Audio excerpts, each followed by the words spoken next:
ការអាប់ដេតតាមពិតយើងធម្មតាយើងការធ្វើការអាប់ដេតណាមួយគឺចង់ឲ្យមានភាពល្អប្រសើរបាទដោយទូរស័ព្ទរបស់យើងចឹង iPhone ហ្នឹងបាទពី iPhone 4 iPhone 5 6 7លោដល់17ហើយឥឡូវចឹងណាបងចឹងការអាប់ដេតហ្នឹងប៉ុន្តែយើងអត់អាចចោលបាននៅគេហៅថាពីបច្ចេកទេសវិញមានថា user experience អូម៉ាកាធ្លាប់ដូចបងខ្ញុំធ្លាប់ចុចអានេះវានៅនេះហើយយើងអាប់ដេតយើងអត់យល់យើងចេះតែដូរប្រេះប្រដាស់អញ្ចឹងអត់យល់ពីបទពិសោធន៍ឬក៏ user experience ហ្នឹងអញ្ចឹងវាធ្វើមិនធ្វើឲ្យភាពងាយស្រួលវាទៅធ្វើឲ្យអាហ្នឹងវាស្មុគស្មាញវាពិបាកជាងមុនអញ្ចឹងទៅអញ្ចឹងយើងនៅក្នុងការអាប់ដេតមួយយើងបានសិក្សាច្បាស់លាស់ពី user experience មានថាគាត់ធ្វើធ្លាប់ប្រើប្រាស់មិនស្រួលអញ្ចឹងយើងនៅពេលអាប់ដេតហ្នឹងគឺធ្វើឲ្យមានភាពងាយស្រួលជាងមុនមិនធ្វើឲ្យស្មុគស្មាញជាងមុនទេបើមិនអញ្ចឹងទេគាត់ឈប់ប្រើអស់ហើយអញ្ចឹងហើយរឿងមួយចំនួនទៀតនៅពេលដែលយើងមាន feature ថ្មីអញ្ចឹង feature ថ្មីហ្នឹងតែយើងណែនាំគាត់យ៉ាងម៉េចអញ្ចឹងនៅក្នុង app ហ្នឹងធម្មតាវាត្រូវមាន alert ចេញមកមាន alert ប្រាប់អញ្ចឹងទៅហើយក៏វាមានការអីតិចថាអូអានេះមិនឲ្យគាត់យល់ដឹងថាអូអានេះជា feature ថ្មីហើយនេះវាប្រើហ្នឹងគឺសម្រាប់អីគេបាទសម្រាប់ធ្វើ transfer ឧទាហរណ៍ transfer ពីមុន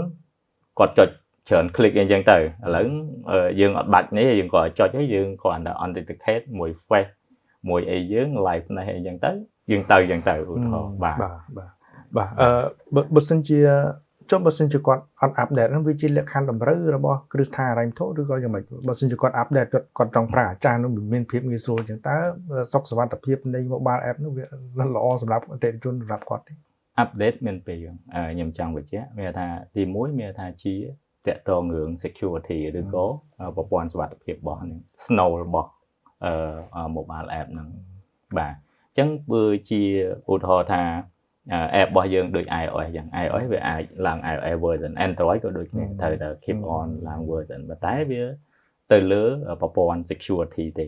បាទតកតង security ហើយការ update តកតងប្រព័ន្ធ security អត់មានការផ្លាស់ប្ដូរនៃ user experience ហ្នឹងទេបាទការប្រើប្រាស់របស់គាត់ទេអញ្ចឹង update មានពីរមានថា update ទី1មានថាទៅលើ feature ការប្រើប្រាស់របស់គាត់បាទបន្ថែមអីខ្ញុំបានបញ្ជាក់មុនហ្នឹងប៉ុន្តែយើងត្រូវមានការណែនាំឬក៏កំណត់បង្ហាញច្បាស់លាស់របៀបfeature ថ្មីយ៉ាងម៉េចតែតកតង security អាហ្នឹងត្រូវហ្មងអាហ្នឹងវាតម្រូវអញ្ចឹងពេលខ្លះយើង push update មានថាគ្រប់ទាំងអស់ដើម្បីជួយ protect គាត់ណាការពារសុវត្ថិភាពគាត់ខ្ញុំ push update ទៅអស់តែគាត់ជួនកាលគាត់អត់ដឹងថាហ្នឹងវា update ដែរបាទបើការបត់ពិសោធន៍គាត់ប្រើប្រាស់នៅដដែលទេបាទគាត់ថាបញ្ហាចម្បងមួយនៅពេលយើងឡើង security ខ្ពស់វារឿងជួនកាលរឿងទូរស័ព្ទរបស់គាត់ជួនកាលទូរស័ព្ទគាត់ចាស់app របស់យើងនឹងមកថ្មីបាទ feature មួយចំនួនវាអាចយឺតហើយមួយទៀតវាអាចវាអត្តនាការចំណុចមួយចំនួនណាបងបើអញ្ចឹងអាហ្នឹងក៏យើងអាចតាក់ទងយើង support គាត់យ៉ាងម៉េចទោះគាត់ប្រើទូរស័ព្ទយ៉ាង version ចាស់ហ្នឹងក៏យើងមានណែនាំគាត់ដែរថាបងឡើង OS version ឬអីចឹងទៅដើម្បីឲ្យវាមានដំណើរការជាមួយ app ហើយក៏យើងមានការបញ្យល់ពើបងអត់បាន update ប្រព័ន្ធហ្នឹងទេវាអាចប្រឈមបាទវារឿង security ចេះមួយចេះពីរចឹងទៅបាទ